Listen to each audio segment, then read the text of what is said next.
It's been said that Rabbi Binyomin Ginsberg spends more time in the air than on the ground, taking his teaching of the Torah to children coast to coast and overseas.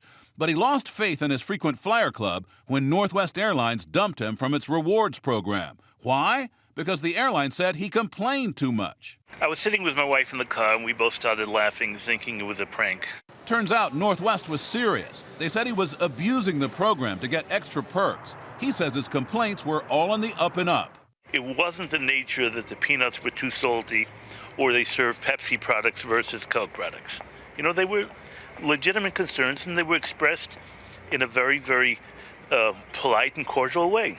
It's a David and Goliath story that boils down to this. Ginsberg sued in state court claiming the airline acted in bad faith. But Northwest had a contract that said it could do anything it wanted, and rules put in place during airline deregulation in the late 70s said Northwest could not be sued over services. Northwest attorney Paul Clement argued airlines should not be forced to haggle over such things in court.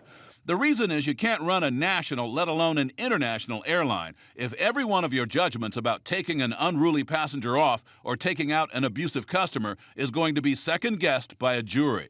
A very unusual case to make it all the way to the Supreme Court, but it may be bigger than it looks. Frequent flyer programs have partners, lots of hotels, rental car companies, and many other brands that feed into the programs. But Gary Leff, who blogs about frequent flyer programs, says lawsuits are rare. What's more common is customer confusion.